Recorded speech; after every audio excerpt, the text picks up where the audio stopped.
Hello, नमस्कार मित्रों। मैं परमार आप सभी का अपने ऑनलाइन यूट्यूब चैनल पर हार्दिक अभिनंदन करता हूं। जैसा कि आप सभी को विदित है कि अभी इस समय दिल्ली पुलिस हेड कांस्टेबल की वैकेंसी आई हुई है। बाकी अन्य परीक्षाओं के भी फॉर्म चालू हैं, जैसे कि वीडियो में कुछ साइंस का हिस्सा जोड़ा गया है। आप सभी लोग इस बात को जानते ही हैं कि मैं एक साइंस का शिक्षक हूँ और मैं साइंस को आप लोगों को पढ़ाऊंगा नहीं, जबकि आप लोगों को मैं साइंस का फील दिलाऊंगा और बेटर फील दिलाने का प्रयास करूंगा। आप यदि घर पर पढ़ रहे हैं तो आप रेगुलर क्लासेस को ज्वाइन करते रहें और ऐसे विद्यार्थी जो आज पहली बार इस वीडियो को देख रहे हैं वो दोस्तों ये चीज़ ना भूलें कि आपको ये सब्सक्राइब करना है चैनल, और साथ साथ याद रखना बेटा आपका थंबनेल भी रोजाना की रोजाना अपडेट होगा। चैप्टर वाइज अपन आपको सारी की सारी क्लास देंगे। जैसा मैंने पिछली बार कहीं पे पढ़ाया हुआ था तो कुछ बच्चों का हमारा एक छोटा सा टॉपिक मामूली सा रह गया था। उस टॉपिक के लिए बच्चों ने बहुत निवेदन किया कि सर आप यदि ऑफलाइन नहीं दे पा रहे हैं तो ऑनलाइन हमें वो टॉपिक प्रदान करा दीजिए। तो बेटा वो जो टॉपिक था आपकी केमिस्ट्री का एक टॉपिक था जिसको बोला गया था रासायनिक अभिक्रियाएं।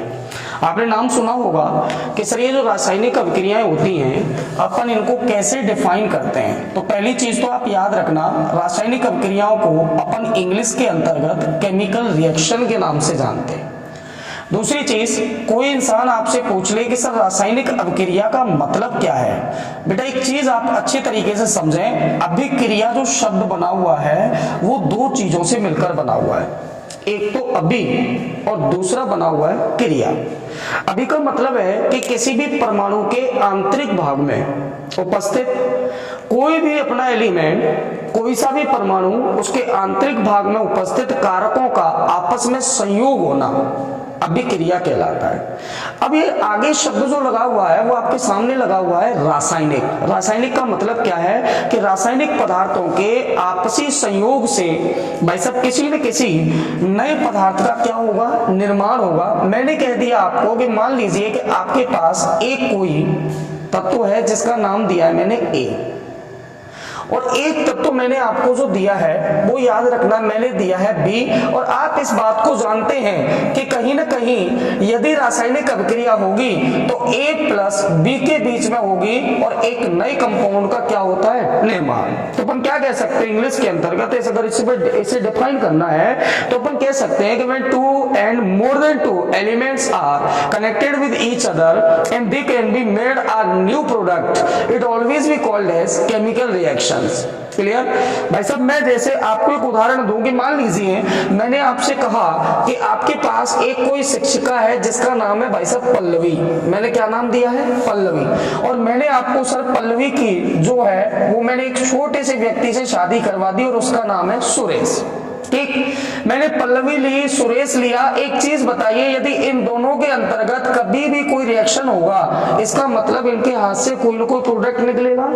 प्रोडक्ट का मतलब क्या है, जैसे मान लीजिए कि मैं हूं, मेरी शादी हो गई, 100% सी बात है कि साहब रिश्तेदारों के दबाव से या मेरे खुद के शौक से या हो सकता है कि अन्य क्रियाओं के थ्रू मेरे कोई ना कोई बालक जरूर पैदा होगा।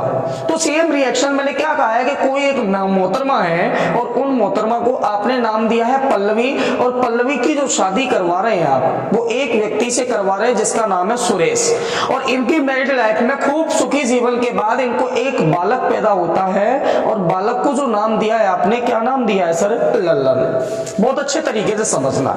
आप जरा थोड़ा सा दिमाग लगाएं इस चीज पर कि पल्लवी और सुरेश यदि ये दो कारक हैं तो भाई साहब ये भाग ले रहे हैं इस क्रिया में या फिर लल्लन भाग ले रहा है। आप इस बात को समझ पा रहे हैं कि सर पल्लवी और सुरेश दोनों इस क्रिया में क्या ले रहे हैं, भाग ले रहे हैं। याद रखना बहुत बड़ा लॉजिक और बहुत बड़ा कंसेप्ट है। शब्दों पर ना जाएं आप, केवल विचारों पे जाएं और विचार इस चीज को क्लियर कर देंगे कि आप क्या कहना चाह रहे हो और आप क्या समझना चाह रहे हो। मैंने क्या कहा है कि ये जो दोनों हैं वो क्या कर रहे हैं बेटा, भाग ले रहे हैं। जबकि क्या भाई साहब सामने वाला इस क्रिया में स्वयं भाग ले रहा है, नहीं।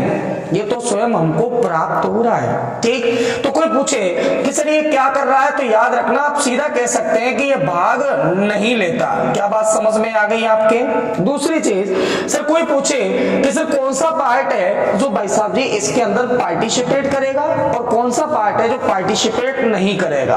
तो एक चीज याद रखना, पार्टिसिपेट करने वाला जो भाग होता है आप ऑलवेज भी इसको रिएक्टेंट्स का नाम देते हैं, जैसे अपन हिंदी में क्रिया कारक के नाम से जानते हैं। तो पहली चीज तो आप याद रखना, मैंने क्या कहा है कि इस रिएक्शन के अंतर्गत या इस जोड़े के अंतर्गत इन दोनों ने भाग लिया है। एक तो मोहतरमा है पल्लवी और एक महानुभाव है जिनका नाम है सुरेश, और इन दोनों की मेहनत का नतीजा जो निकल के आया वो लल्लन निकल के आया है। इसका मतलब क्या है? इसका मतलब ये है कि जब ये कोई क्रिया हुई होगी तो भाई साहब इस क्रिया में किसी ने तो भाग लिया होगा, और किसी ने भाग लिया है तो कोई एक प्राप्त भी हुआ होगा। कोई पूछे कि सर ये भाग लेते हैं, मान लीजिए बात हमने, क्या ये वाला हिस्सा भाग नहीं लेता? तो ये बेटा भाग नहीं लेता। और जो चीज भाग नहीं लेती वो हमेशा याद रखना अभिक्रिया से सीधी क्या होती है, तो आप शब्द याद रखेंगे ये अभिक्रिया से सीधी क्या होती है, प्राप्त होती है। क्लियर? कोई पूछे कि क्या सर इसे प्राप्त किया जा सकता है, तो याद रखना बेटा इसे प्राप्त नहीं किया जा सकता जबकि आपके पास लल्लन को प्राप्त किया गया है। कहने का मतलब क्या हुआ कि यदि यही रिएक्शन ए और बी के बीच में होती और मेरे पास एक ए बी बनता, तो आपके पास ए एंड बी अलग अलग दोनों चीजें क्या लेती, भाग लेती। लेकिन याद रखना आप, क्या ए बी जो एक प्रोडक्ट बना है ये स्वयं भाग ले रहा है? नहीं। तो जो चीज भाग लेती है, जो चीज भाग लेती है आप उसे एक शब्द से जानते हैं, और कोई पूछे क्या कहते हैं, तो शब्द याद रखना भैया, इसे आप अभिकारक बोलते हैं।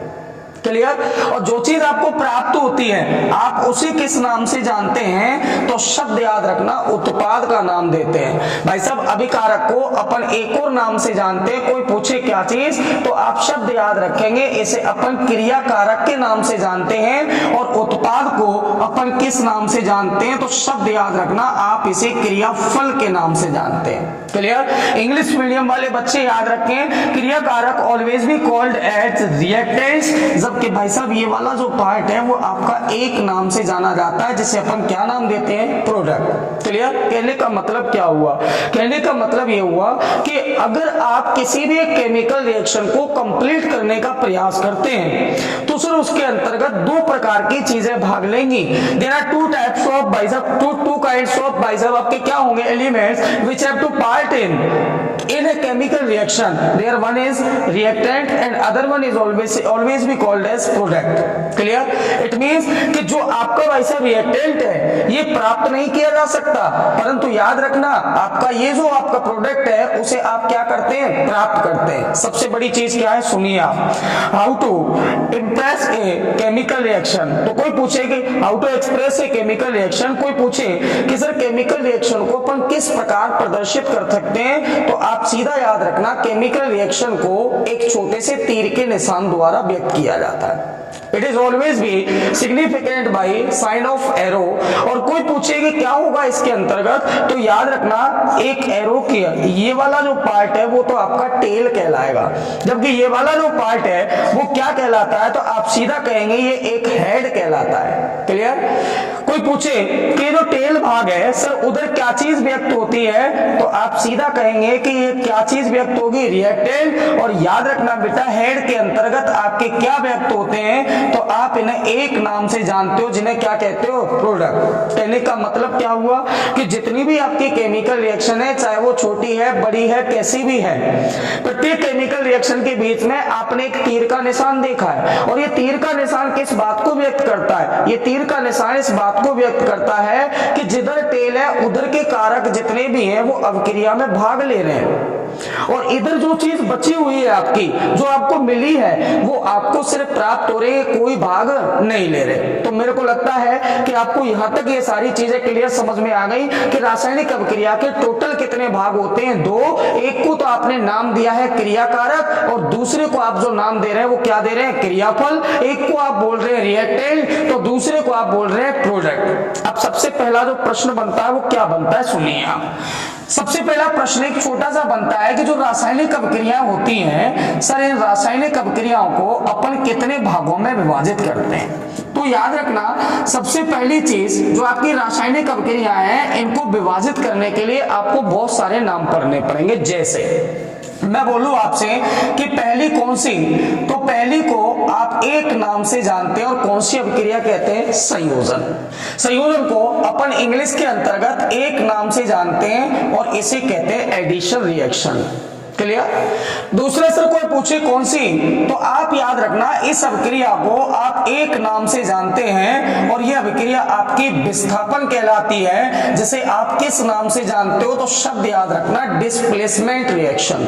डन। तीसरा कोई पूछे कि अगली कौन सी है, तो अगली याद रखना आप इसे एक नाम से जानोगे और वो नाम क्या है आपका, द्विविस्थापन। तो द्विविस्थापन को आप एक नाम से जानेंगे, डबल डिस्प्लेसमेंट। क्लियर। कहने का मतलब क्या हुआ, मैंने अभी तक आपके सामने जो रासायनिक अभिक्रियाएं रखी हैं वो तीन प्रकार की रखी हैं। पहली तो आपकी रखी है संयोजन, दूसरी को मैंने कहा है विस्थापन डिस्प्लेसमेंट, और तीसरी मैंने जो कही है वो द्विविस्थापन डबल डिस्प्लेसमेंट कही है। अगली कंडीशन क्या आती है, सुनिए आप। अगली कंडीशन आपकी एक अभिक्रिया होती है और ये अभिक्रिया कौन सी कहलाती है, तो शब्द याद रखना अपघटनीय अभिक्रिया। क्लियर। इसे अपन किस नाम से जानते हैं, तो आप शब्द याद रखना इसे अपन डिसोसिएशन रिएक्शन के नाम से जानते हैं। क्लियर। सर ये जो अपघटनीय अभिक्रिया है ये एक्चुअली कितने पार्ट्स में डिवाइड होती है, तो आप याद रखेंगे टोटल 3 पार्ट्स के अंदर डिवाइड होती है। क्लियर। कोई पूछे कौन कौन सा, तो एक तो आपका इलेक्ट्रिक डिसोसिएशन होता है, दूसरा आपका हीट डिसोसिएशन होता है, और तीसरा आपका जो डिसोसिएशन है वो थ्रू लाइट होता है। कहने का मतलब कोई पूछे कि सर कौन कौन सा अपघटन, तो एक तो हिंदी में कहेंगे आप विद्युत अपघटन, दूसरा कौन सा कहलाता है, तो आप इसे ऊष्मीय अपघटन कहेंगे, और एक आपका कौन सा अपघटन है, तो शब्द याद रखना इसे आप प्रकाशीय अपघटन के नाम से जानते हैं। क्लियर। सर इसके बाद में और क्या आएगा, तो आपने नाम सुना होगा कुछ अभिक्रियाएं आपकी एक प्रकार की होती हैं और वो क्या कहलाती हैं, तो उत्क्रमणीय, और आपने नाम सुना होगा ये कौन सी कहलाती हैं, तो शब्द आप अच्छी तरीके से जानते हैं अनुत्क्रमणीय रिएक्शन, इन्हें अपन क्या बोलते हैं, तो शब्द याद रखना एक तो आपकी रिवर्सिबल और एक आपकी जो है आप इसे नॉन रिवर्सिबल रिएक्शन बोलते हैं। क्या बात समझ में आ रही है आपके। तो मैं जो कहना चाह रहा हूं, मैं केवल मात्र आपको क्या बताना चाह रहा हूं, मैं केवल मात्र आपको इतना बताना चाह रहा हूं कि जो आपकी रिएक्शंस होती हैं सर कितने टाइप्स होते हैं इनके, तो मैंने आपको सुनाया पहला एडिशन,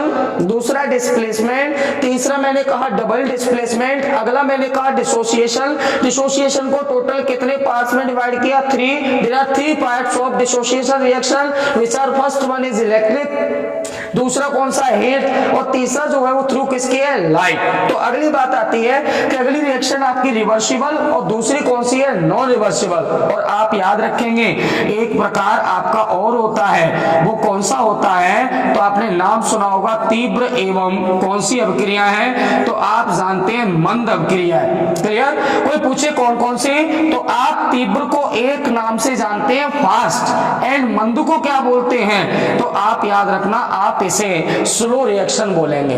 क्लियर। सर इसके बाद में कोई पूछे और कौन सा प्रकार है, तो आपने एक टाइप पढ़ा होगा और वो टाइप किस नाम से जाना जाता है, तो आप इसे एक नाम से जानते हैं रेडॉक्स रिएक्शन। और रेडॉक्स रिएक्शन याद रखना बेटा 2 प्रकार की होती हैं। कोई पूछे कौन कौन सी, तो आपने नाम सुना है, एक तो होती है आपकी ऑक्सीकरण। क्लियर। इसे आप क्या बोलते हैं, तो शब्द याद रखना आप इसे ऑक्सीडेशन कहते हैं, और एक आप जो कहते हैं उसे अपन अपचयन कहते हैं, जिसे आप क्या नाम दोगे, तो शब्द याद रखना आप रिडक्शन नाम दोगे। मुझे उम्मीद है कि आप लोगों की समझ में थोड़ा बहुत तो आ ही रहा होगा। अभी तक केवल मात्र अपन ने क्या कहा कि किसी भी रासायनिक अभिक्रिया को अपन कैसे परिभाषित कर सकते हैं, तो मैंने आपको उदाहरण दिया था कि आपने पल्लवी की शादी करवा दी सुरेश से और एक बच्चा पैदा करवा दिया, नाम क्या रखा इसका, लल्लन। अब लल्लन प्राप्त हुआ है कि ये दोनों प्राप्त हुए, प्राप्त हुआ है लल्लन, इसका मतलब है कि ये आपका क्या है, कोई कर्मकांड किया है उसका ये फल है डायरेक्ट। तो इसे अपन ने नाम जो दिया है वो क्रिया फल दिया है, और आप इसे क्या बोलेंगे, प्रोडक्ट बोलेंगे, उत्पाद बोलेंगे, जबकि बचा हुआ दूसरा जो भाग है वो आपका अभिकारक के नाम से जाना जाता है। क्लियर। अपन ने बताया कि सर जो रासायनिक अभिक्रिया है आपकी वो टोटल कितने प्रकार की होती है, तो अपन ने कहा था कि सर पहली जो अभिक्रिया वो संयोजन या एडिशन रिएक्शन होती है। एडिशन रिएक्शन को अपन 2 नामों से और भी जानते हैं। कोई पूछे कौन कौन सा नाम, तो आप हिंदी में इसे एक नाम से जानते हैं, योगशील अभिक्रिया, या फिर आप इसे किस नाम से जानते हैं, तो शब्द याद रखना आपकी योगात्मक अभिक्रिया। Clear sir. दूसरी आपकी विस्थापन, तीसरी आपकी द्विविस्थापन डबल डिस्प्लेसमेंट, अगली आपकी अपघटनी जैसे आपने बोला डिसोसिएशन, आगे अपन ने क्या कहा है उत्क्रमणीय और अनुत्क्रमणीय, रिवर्सिबल और नॉन रिवर्सिबल, आपने कहा है तीव्र एवं मंद अभिक्रियाएं, fast and slow reaction and last and final redox reaction. और redox reaction is the combination of oxidation and reduction both. Done. तो कोई भी इंसान आपसे पूछे कि सर ऑक्सीडेशन और रिडक्शन के अंतर्गत क्या होता है, तो इन दोनों का पैरेललिज्म जब भी किया जाता है, चाहे तो वो ऑक्सीकरण अंक के आधार पर हो, चाहे वो धन विद्युतीय तत्व या ऋण विद्युतीय तत्व के आधार पर हो, चाहे वो मुक्त मूलक के आधार पर हो या किसी अन्य कारक के आधार पर हो, आपको सीधा एक छोटी सी चीज याद रखनी है कि एक बेहतरीन टाइप है जिसके अंदर से एक बार प्रश्न परीक्षा के अंदर पूछा जाता है। क्या बात समझ पा रहे हैं आप मेरी? तो सुनिए साहब, अगली बात अपन आगे बात कर रहे हैं, एक बार मैं बोर्ड साफ कर लूं।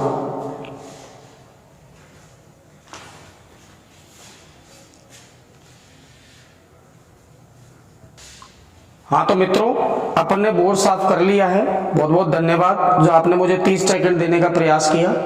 दूसरी चीज मैं आपको कहना चाहूंगा कि आपके डिफेंस सेक्टर के जितने भी एग्जाम हैं, एक भी एग्जाम में अगर आप रेगुलर पढ़ रहे हैं तो एक भी एग्जाम में ऐसा कोई प्रश्न नहीं होगा जिसे आप डायरेक्ट ऐसे टिक ना करें,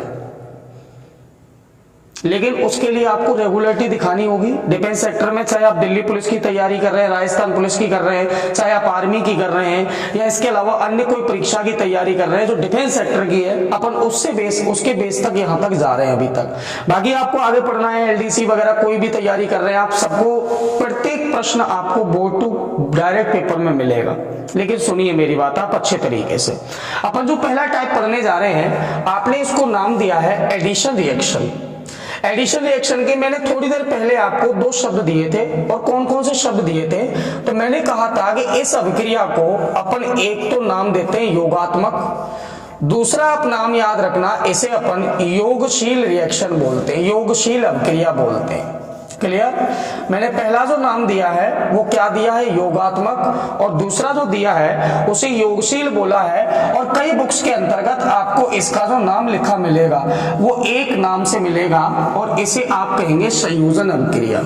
क्लियर दोस्तों, एक चीज आप याद रखें, जब भी आप कहीं पे भी क्लास पे आए, कैसे भी आए, यदि आपको समझ में नहीं आता है तो तुरंत आप कमेंट करके बताएं, जिससे अपन उस चीज में सुधार कर सकते हैं। दूसरी चीज ये भी है कि कोशिश होगी कि आपको प्रिंट बढ़िया दिखाई पड़ रहा होगा, साउंड आपको अच्छा क्लियर सुनाई पड़ रहा होगा, फिर भी कोई समस्या है तो आप कमेंट करके बताएं। और ऐसे विद्यार्थी जो अभी तक इस चैनल पर नहीं आए हैं, और ऐसे विद्यार्थी जो आ चुके हैं, जो नहीं आए हैं, उनको बुलाने का प्रयास आप लोग करें, ज्यादा से ज्यादा संख्या में सब्सक्राइबर बढ़ाएं, जिससे क्या है कि अपन को भी पढ़ाने में मजा आए। और ये निश्चित है कि अपन इसकी झिल्ली निकाल देंगे, घबराना मत, भरोसा रखना दोस्तों, है ना, एक एक झिल्ली खोल देंगे अपन विज्ञान की, तुम कहोगे जहां से। दूसरी बात ये भी है कि अपन झिल्ली खोलने के साथ साथ एक छोटी सी उम्मीद लगाते हैं आपसे, और उम्मीद ये है कि आप ज्यादा से ज्यादा इसको भाई साहब शेयर करें, जिससे आपके जितने भी मित्र हैं जो नौकरी की तैयारी कर रहे हैं और उनका सपना है कि साहब अपने माँ बाप को एक बार वर्दी दिखाएं किसी भी तरीके की, तो वो बेल्ट की तैयारी के लिए निश्चित तैयार हो जाए। बेल्ट की गारंटी अपनी है कि एक एक प्रश्न आपके बेल्ट में यहां से फंसेगा। मैं जो पहली रिएक्शन पढ़ा रहा हूं जरा आप ध्यान देना अच्छे तरीके से। मैंने कहा है सर योगशील का मतलब क्या है, तो जरा आप सोचिए कि अगर मान लीजिए मुझे योग करना है, तो आप इस बात को तो जानते हैं कि 1 प्लस में क्या लिखूंगा 2, तो आपको यह भी पता है आपको मिलेगा कितना 3। इन योगशील अभिक्रियाओं के अंतर्गत ज्यादातर आपकी जो रिएक्शंस हैं वो सारी की सारी योगशील होती हैं, क्योंकि आप इस बात को जानते हैं कि 2 या 2 से अधिक आपके अभिकारक जो होते हैं वो आपस में जुड़ करके ही उत्पाद बनाएंगे। तो 90%, 99.99% रिएक्शन सारी की सारी योगशील है। लेकिन इस योगशील में एक कंडीशन है, कौन सी अभिक्रिया को आप प्रॉपर योगशील कह सकते हो, तो मान लीजिए कि मैंने आपसे कहा कि आपके पास कोई एक एलिमेंट है और एलिमेंट को मैंने नाम दिया है पी। दूसरी चीज, पी के साथ मैंने एक छोटी सी चीज मिला दी और नाम क्या लगा दिया, क्यू। हो सकता है कि मेरे पास रिएक्टेंट पार्ट में दो चीजें हों, और हो भी सकता है कि मैं रिएक्टेंट पार्ट में दो से अधिक भी ले सकता हूं। जैसे मैंने कहा आपको कि पहला जो आपका एलिमेंट है वो ए है, और दूसरा मैंने लिया बी, और तीसरा मैंने जो लिया है वो क्या चीज ली है, सी।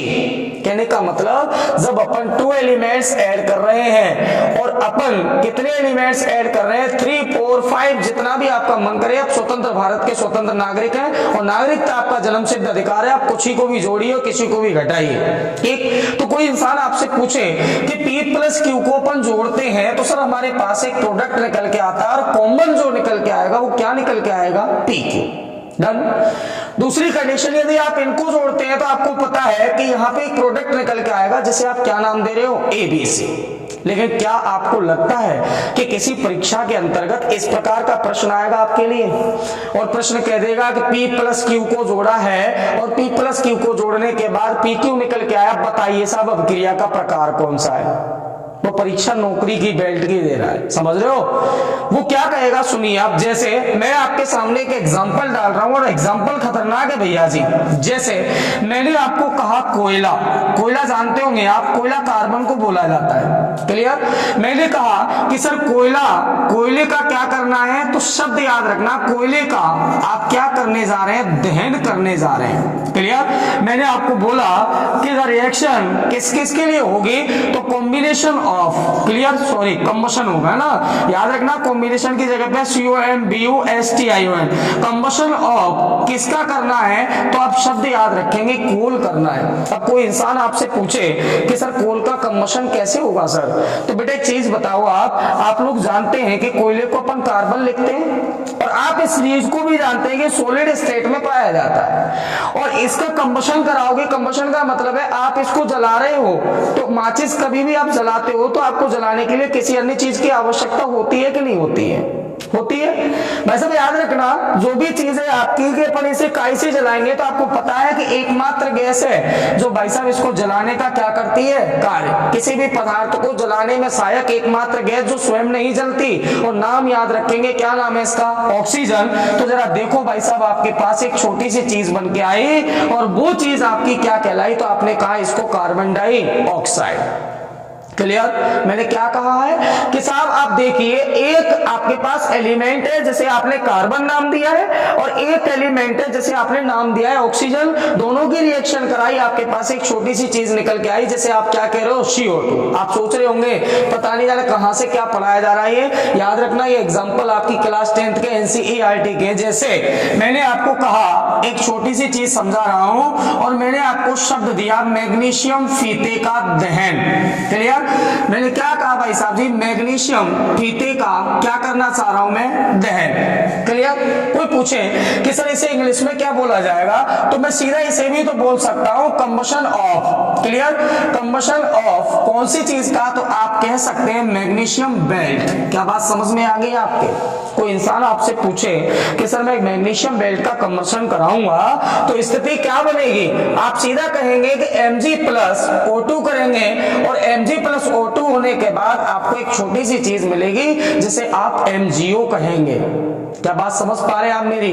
भाई साहब कोई पूछे कि Mg कौन सी स्टेट में पाया जाता है, तो सॉलिड स्टेट में। ऑक्सीजन किस में पाया जाता है, तो गैसियस स्टेट में। और ये किस में पाया जाता है, तो आप याद रखेंगे सॉलिड स्टेट में। लेकिन सबसे बड़ी कंडीशन क्या है कि आपके पास इधर ऑक्सीजन 2 है और इधर ऑक्सीजन 1 है, तो आप इस अभिक्रिया को इक्विलिब्रियम में लाएंगे, संतुलित करेंगे। और संतुलन की अवस्था के लिए आपने देखा कि जैसे ही आपने 2 का मल्टीप्लाई इधर किया तो ऑक्सीजन तो इक्वल हो गए, बट बेटा आपका मेटल चेंज हो गया, और मेटल की आपको इक्वल अवस्था लाने के लिए आपको इधर भी कितने से गुणा करना पड़ेगा, 2 से। लेकिन याद रखना एग्जाम के लिए बापू प्रश्न आएगा, आपका ध्यान रखना एग्जाम, ठीक। एग्जाम में आपसे ये नहीं पूछेगा कि मैग्नीशियम फीते का दहन क्या होगा।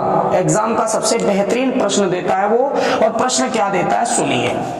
वो कहता है एथीन का, शब्द आप याद रखें, एथीन का क्या बोलता है, तो आप याद रखेंगे ये कहता है एथीन का हाइड्रोजनीकरण, क्लियर।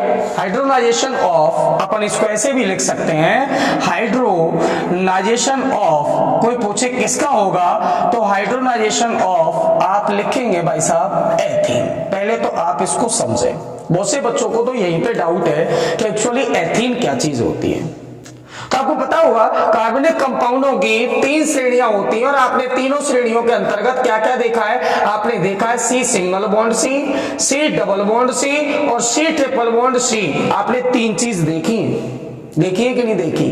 तो जरा सोचिए, मैंने क्या लिखा है कि ये कार्बन है, ये इस कार्बन से जुड़ा हुआ है, ये कार्बन भी इस कार्बन से जुड़ा हुआ है, ये कार्बन भी इस कार्बन से जुड़ा है, बट एक के अंदर सिंगल बॉन्ड और दूसरे में क्या दिया है डबल बॉन्ड, तीसरे में क्या दिया है ट्रिपल बॉन्ड। आप इस चीज को जानते हैं कि ये जो श्रेणी कहलाती है आपकी एक नाम से जानी जाती है एल्केन, और इसे क्या कहते हो तो आपको ध्यान है एल्कीन, और इसे क्या कहते हो तो शब्द याद रखना क्या नाम देते हो एल्काइन। क्लियर। लेकिन क्या आप इस बात को जानते हैं कि सर ये वैलेंसी ऑफ जो कार्बन है वो कितनी होती है, जल्दी बताओ। 4। कार्बन के अंतर्गत अपन ने बॉन्ड के आधार पर डिफाइन तो कर दिया, बट सबसे बड़ी चीज क्या है कि अपन वैलेंसी ऑफ कार्बन को क्या सेटिस्फाइड कर पाए हैं, नहीं। तो आप इसके सेटिस्फेक्शन के लिए क्या करोगे, आप एक तरफ लिखोगे CH3 सिंगल बॉन्ड, क्या लिखोगे CH3, दूसरी तरफ क्या लिखोगे CH2 डबल बॉन्ड, क्या लिखोगे CH2, और CH ट्रिपल बॉन्ड क्या लिखोगे CH। कहने का मतलब क्या हुआ कि ये आपका क्या चीज है, तो आप जानते हैं आप इसे एथेन बोलते हैं। क्लियर। ये क्या चीज बन जाएगी, डबल बॉन्ड होते क्या हो गया एथीन, और ये क्या कहलाएगा तो आप शब्द याद रखेंगे क्या कहलाएगा एथाइन। सबसे बड़ी कंडीशन क्या है आप सुनिए इधर, मैंने कहा है कि यहाँ सिंगल बॉन्ड है तो आपकी वैलेंसी को कार्बन की को कौन पूरा कर रहा है हाइड्रोजन। एक सिंगल बॉन्ड का 3 हाइड्रोजन का, तो 3 और 1 कितनी हो गई 4। इधर चलोगे तो 3 और 1 कितनी 4। इधर डबल बॉन्ड है तो हाइड्रोजन कितने हैं 2, 2 और 2 4। इस कार्बन पे भी कितने 4। तो जरा आप इधर आइए सर, इधर ट्रिपल बॉन्ड के साथ हाइड्रोजन का नंबर कितना है 1। ये 1 और 3 4, और इस कार्बन के लिए भी 4। क्या आपका ये सेटिस्फेक्शन हुआ कि नहीं हुआ? जब हुआ है तो जरा आप सोचिए इस बात को। मैंने आपको शब्द दिया है, और शब्द क्या दिया है तो आपको कहा गया है एथीन का आपको क्या करवाना है हाइड्रोजनीकरण। क्लियर। एग्जाम के लिए याद रखना लल्लू सवाल है, लेकिन सबसे ज्यादा पूछा जाता है एथीन का हाइड्रोजनीकरण एक प्रकार की अभिक्रिया है, और ऑप्शन देता है अपघटनीय अभिक्रिया, संयोजन अभिक्रिया, तीसरा देगा विस्थापन अभिक्रिया, और चौथा देगा आपका कौन सा देगा द्विविस्थापन अभिक्रिया। तो आप आंसर याद रखेंगे, और आंसर है आपका कौन सी रिएक्शन एडिशन, जिसे आपने नाम दिया है योगात्मक, योगशील, अथवा क्या नाम देंगे संयोजन। तो जरा सुनिए आप, मैं सबसे पहले आपको करवाने जा रहा हूं एथीन का हाइड्रोजनीकरण। क्या आप कंबशन करा रहे हैं? नहीं। क्या आप ऑक्सीडेशन करा रहे हैं? नहीं। आप क्या करवा रहे हैं? आप हाइड्रोनाइजेशन करवा रहे हैं, और हाइड्रोनाइजेशन के लिए आपको भी पता है कि एडिशन ऑफ हाइड्रोजन चाहिएगा, और जब भी एडिशन ऑफ हाइड्रोजन करना हो तो आप देखो इधर क्या लिखोगे CH2 डबल बॉन्ड, क्या चीज हो गई CH2, और ये आपकी एक छोटी सी चीज को उतारा है जिसे मैंने नाम दिया है आपका एथीन। क्लियर। प्लस अब आप क्या करना चाहते हैं, अब आप कुछ भी नहीं करना चाहते, ये एथीन है आपकी, और आप इसके अंदर हाइड्रोजन जोड़ेंगे। तो एक बात बताइए सर, हाइड्रोजन के नंबर कितने हैं बेटा? हाइड्रोजन के नंबर 2 हैं। तो आप इस बात को जानते हैं कि एक हाइड्रोजन तो आपका इधर जुड़ जाएगा, और एक हाइड्रोजन आपका इधर जुड़ जाएगा। जुड़ेगा कि नहीं जुड़ेगा? और जब एक हाइड्रोजन इधर जुड़ेगा तो आपके पास एक फॉर्मेट बन के आएगा CH3, और बीच में मैं अभी डबल बॉन्ड लेके चल रहा हूं, और मैंने कहा CH3। क्लियर। लेकिन जरा सोचिए आप, क्या इसका कहीं केमिस्ट्री में नामकरण हो सकता है? नहीं।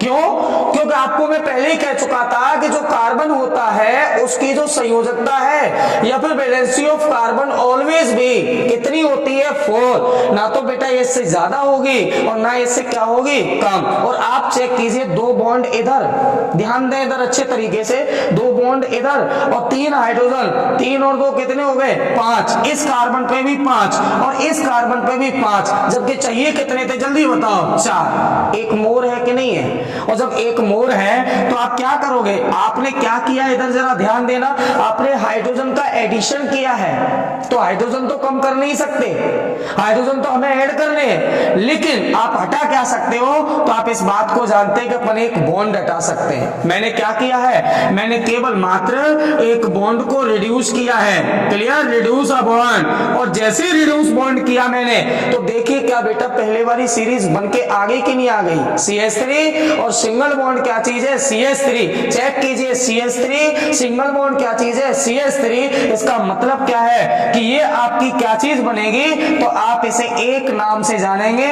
और इसे हिंदी में क्या कहेंगे, तो याद रखना एथेन। और इधर क्या चीज थी आपकी, ध्यान रखना बेटा एथीन। क्या बात पल्ले पड़ गई आपके, कहने का मतलब क्या हुआ कि जब भी अपन एथीन का हाइड्रोजनीकरण करते हैं तो भाई साहब 100% आपको एक छोटी सी चीज मिलेगी, और वो चीज आपकी क्या मिलती है, एथेन। क्या बात को समझ गए होंगे। मैंने आपको क्या कहा कि सर जो योगात्मक अभिक्रियाएं होती हैं उनके अंतर्गत आपको हिंदी में लिख करके आएगा कि एथीन का हाइड्रोजनीकरण एक प्रकार की अभिक्रिया है। मैंने कहा मैग्नीशियम फीते का दहन एक प्रकार की अभिक्रिया है। मैंने कहा कोयले का दहन एक प्रकार की अभिक्रिया है। मैंने कहा लकड़ी का जलना किस प्रकार की अभिक्रिया है, क्लियर। तो याद रखना इसका सभी का आंसर है आपका एडिशन रिएक्शन, और इसे आप किस किस नाम से जान रहे हो, संयोजन, योगशील या योगात्मक। मुझे उम्मीद है कि आप सभी लोगों को बहुत अच्छी तरीके से समझ में आई होगी। जिन बच्चों को स्क्रीनशॉट लेना वो 1 सेकंड में ले लें। और बाकी मैं आपको बता दूं कि हमारी ऑफलाइन क्लासेस जो चलती हैं वो ऑफलाइन क्लासेस लल्लू भाइयों अपन एक ही जगह पर चलाते हैं, 53 मोती डूंगरी अलवर। बाकी जो बच्चे ऑनलाइन के शौकीन हैं वो जरा थोड़ा सा, मैं आपको पहले भी कह चुका हूं कि अभी पहली बार क्लास ली है आपके लिए, अब अपन क्लासेस को रेगुलर बनाने का प्रयास करेंगे। आप सभी से अनुरोध है कि आप इस चैनल को धड़ाधड़ सब्सक्राइब करें, और सब्सक्राइब करने के साथ साथ अपने मित्रों को शेयर करें। और ऐसे भाई जिनके पास फीस की कमी है या कोई दिक्कत है, तो वो ऑनलाइन के साथ साथ ऑफलाइन भी किसी भी तरीके से पढ़ना चाहते हैं, हम सब तरीके से उनके साथ हैं। कोई भाई हो जिसके पिताजी भाई विदुर है सकते हैं अपन, और जिसकी मां विधवा है, जिसके पिताजी पहले गुजर चुके हैं, या कोई ऐसी स्थिति हो जिनके पास खाने खिलाने की व्यवस्था ना हो, तो ऐसे बच्चों को अपन आवास के साथ साथ पढ़ाई भी फ्री देते हैं। और ये आप याद रखेंगे, दक्ष कैंपस अलवर, 53 मोती डूंगरी। ओके, बहुत बहुत धन्यवाद, आप सभी लोगों का बहुत बहुत आभार। जय हिंद, जय भारत।